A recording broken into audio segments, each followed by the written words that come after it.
प्रदेश अध्यक्ष कांग्रेस सह पूर्व विधायक सिल्ली महोदय का मैं मंच पर स्वागत करती हूं और आपसे बातचीत करेंगे अनुभवी और हमारे न्यूज 11 के सीनियर प्रतिनिधि विपिन उपाध्याय जी। बहुत बहुत स्वागत न्यूज 11 कॉन्क्लेव 2025 के अवसर पर श्री केशव महतो कमलेश जी का। और आपसे बातें करेंगे विपिन उपाध्याय।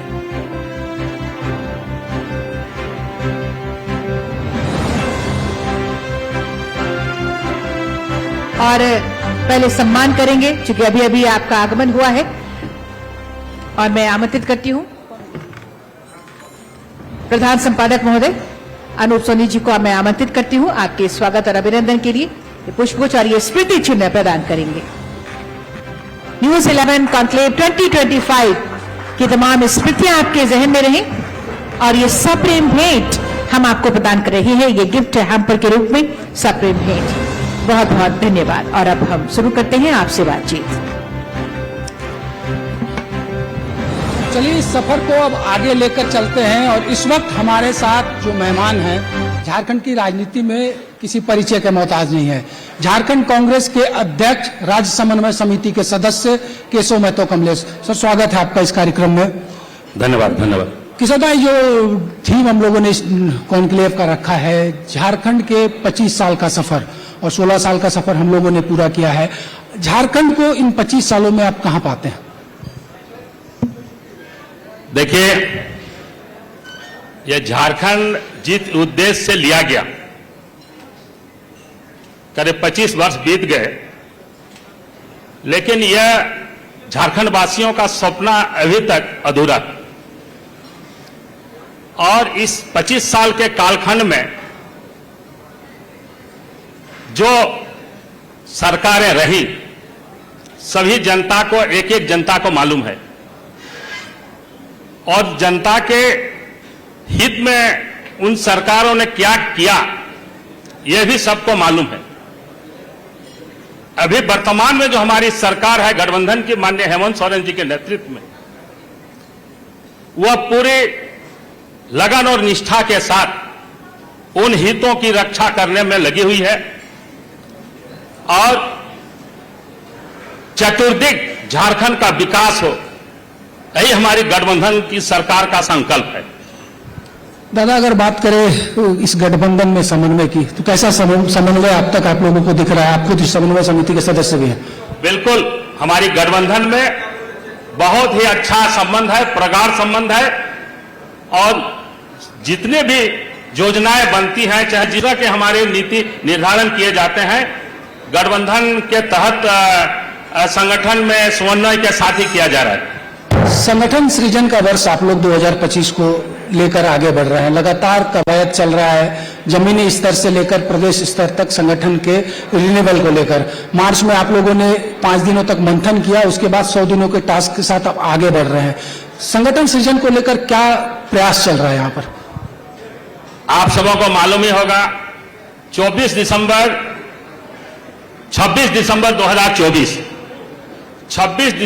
2024 को कर्नाटक के बेलगामी में एआईसीसी की कार्य समिति की विस्तारित बैठक हुई थी।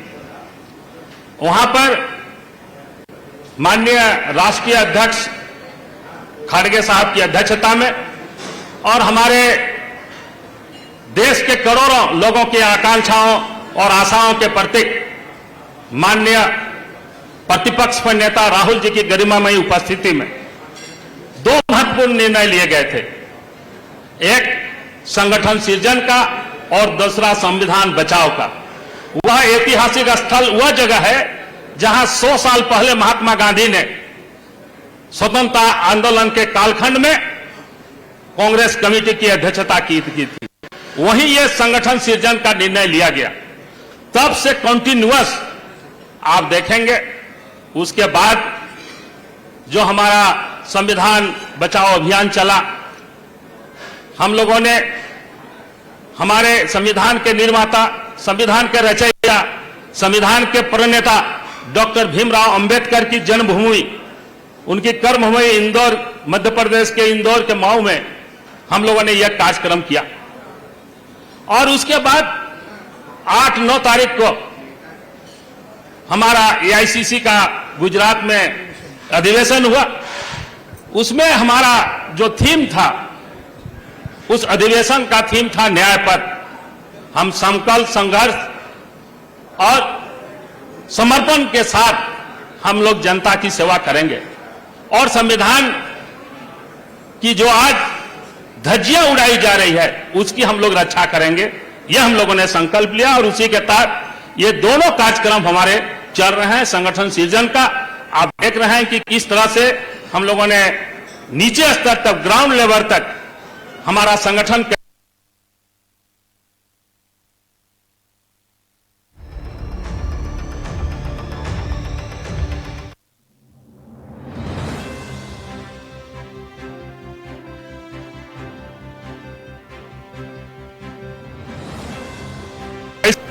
बहुत ही लिमिट लोगों को चिन्हित कर रहे हैं जो पार्टी के यूं तो सभी निष्ठावान समर्पित कार्यकर्ता हैं।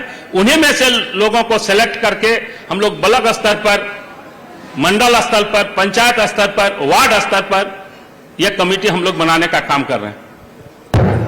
दादा, जिस तरीके से अगर बात की जाए कांग्रेस की, तो आप लोग जिन मुद्दों को लगातार उठा रहे हैं, संविधान बचाओ पर लगातार फोकस आप लोगों का है। बीजेपी कहती है कि संविधान को सबसे ज्यादा खतरा तो कांग्रेस नहीं है, कांग्रेस ने ही संवैधानिक प्रक्रियाओं की धज्जियां उड़ाई है। अब बीजेपी क्या कर रही है, दूसरे दल क्या कर रहे हैं, उसका मैं यहां कोई मतलब प्रतिक्रिया देने नहीं आया हूं। हमारा दल क्या कर रहा है, हमारे दल के क्या सोच है, हमारे गठबंधन की क्या सोच है, यह मैं आपको बता रहा हूं। एक दूसरे का, अब माननीय अभी यहां पर पूर्व प्रथम मुख्यमंत्री बाबूलाल जी थे, वे लॉ एंड ऑर्डर की बात कर रहे थे। पहलगाम किसके अंडर में है, कौन देख रहा है? मैं ज्यादा इसमें ज्यादा ये बात का बतंगड़ बन जाएगा आपका ये, इसलिए मैं अपनी बात को रख रहा हूं, अपने संगठन की बात कर रहा हूं, अपने संगठन या गठबंधन के जो हमारे कार्यक्रम है, क्रियाकलाप है, उनके अचीवमेंट है, उसको मैं आपके सामने रख रहा हूं। दादा, पेशा कानून को लेकर आप लोग लगातार कवायद कर रहे हैं कि राज्य में लागू हो। सरना धर्म कोड की लड़ाई आप लोग लड़ रहे हैं, दिल्ली तक इस लड़ाई को ले जाने की बात कही जा रही है। जी हाँ, पेशा कानून बहुत ही झारखंड के लिए, इस ट्राइबल बेल्ट के लिए बहुत ही आवश्यक है और कई राज्यों में इसका लागू हो चुका है, हमारा उड़ीसा और यहीं पर नहीं हुआ। लेकिन पेशा कानून कैसे सशक्त हो, मजबूत हो, इसके लिए हम लोग जो यहाँ के अनुसूचित क्षेत्र के जो हमारे ट्राइबल नेता हैं या हमारे उसके विशेषज्ञ हैं, उन लोगों से हम लोग राय लेकर के इसको बहुत ही सशक्त और मजबूत बनाना चाहते हैं, जिससे स्वशासन का असली रूप पेशा में झलके। सरना धर्म कोड भी एक बड़ी मांग इस राज्य की रही है। बीते दिन आप लोगों ने राजभवन के सामने धरना भी दिया सरना धर्म कोड को लेकर। अब जनगणना की घोषणा हो चुकी है, जनगणना देश में होने जा रहा है, उसके साथ जातिगत जनगणना भी, जो लड़ाई आप लोग लड़ रहे थे, आप लोग कहते हैं कि जातिगत जनगणना राहुल गांधी की लड़ाई की देन है। देखिए, सरना धर्म कोड पहले एक 7वां कलम हुआ करता था, लेकिन उसको भी सरकार ने हटा दिया है। हिंदू, मुस्लिम, सिख, ईसाई और हमारे बौद्ध, जैन, सबका अलग अलग धर्म कोड है। लेकिन यहां जो प्रकृति पूजक हैं, जो जल, जंगल, जमीन, प्रकृति से अपना वास्ता रखते हैं, पहाड़, पर्वत, जंगल, झाड़, जिनकी ये लोग पूजा मारंग गुरु की करते हैं, उन प्रकृति पूजक, प्रकृति के उपासक लोगों का कोई अलग से धर्म कोड नहीं है। इसलिए यहां जो करोड़ों की संख्या में हमारे आदिवासी लोग हैं, इन लोगों का भी अपना एक धर्म कोड होना चाहिए, ये हम लोगों का डिमांड है। और इसके लिए हम लोगों ने अपने चुनाव मैनिफेस्टो में भी इसको रखा है। और आप सभी जानते होंगे कि हमारा गठबंधन की सरकार माननीय हेमंत सोरेन जी के नेतृत्व में विशेष सत्र बुला करके यह प्रस्ताव पारित करके केंद्र को भेजा गया है।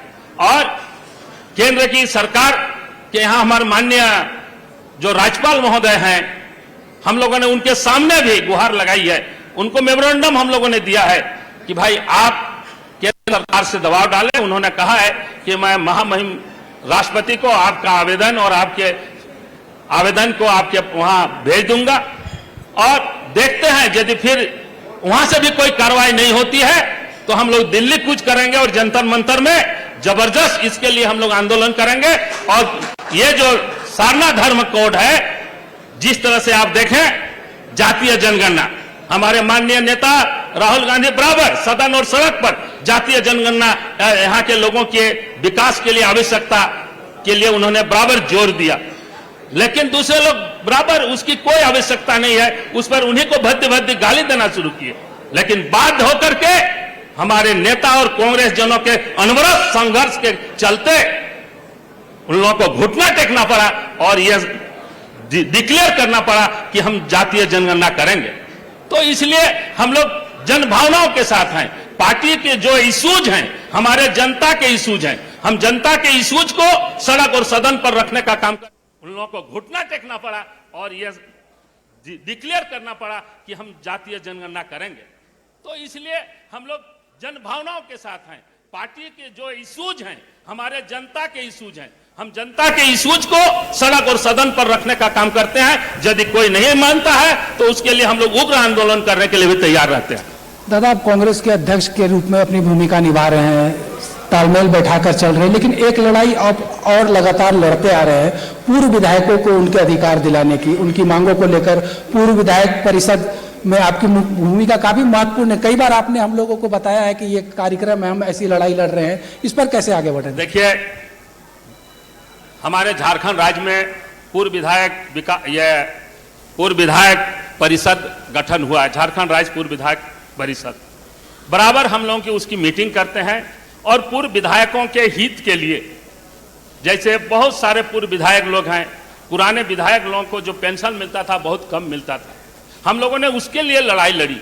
हम लोगों ने जिस तरह हमारे विधायक लोगों को हम लोग पूर्व विधायकों को सरकार ने जमीन दी है, तो इस तरह से अब जैसे हमको मिलता है अपना चिकित्सा सुविधा, लेकिन हमारे परिवार को नहीं मिलता है, इसलिए उसकी भी हम लोग लड़ाई रहे हैं। खाली हम अपने सुविधा के लिए लड़ाई नहीं लड़ रहा है पूर्व विधायक परिषद। हम लोगों ने कोरोना काल में 5,51,000 रुपया माननीय मुख्यमंत्री को उनके कोष में देने का काम किया है। इसलिए जो कल्याणकारी समय पर पूर्व विधायक अपने दायित्व का निर्वहन भी करता है, अपने अधिकार की मांग भी करता है और उसके बाद राज्य के हित में जब कभी जरूरत होती है हमारे जितने पूर्व विधायक सरकार के साथ खड़े रहते हैं।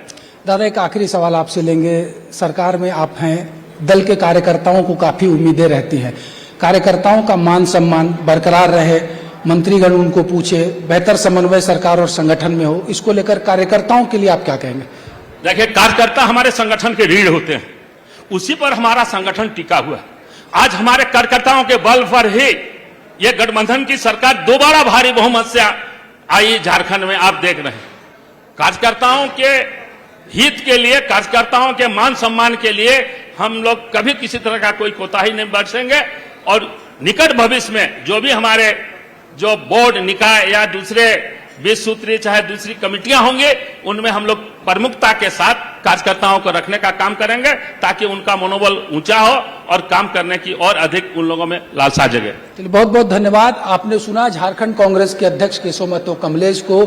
कई और मेहमान हमारे साथ जुड़ेंगे थोड़ी देर में, लेकिन जिस तरीके से इन्होंने बताया कि चाहे बात पूर्व विधायकों की हो, सरकार की हो, संगठन की हो, कांग्रेस मजबूती से आगे बढ़ रही है और जिस तरीके से लगातार कार्रवाइयां पार्टी के अंदर चल रही है, उसे एक उम्मीद इस बार जागी है कि 2025 कांग्रेस के लिए मील का पत्थर साबित होगा। धन्यवाद। बहुत बहुत धन्यवाद श्री केशव महतो कमलेश जी, प्रदेश अध्यक्ष कांग्रेस, और विपिन जी का बहुत धन्यवाद करते हैं इस बातचीत के लिए।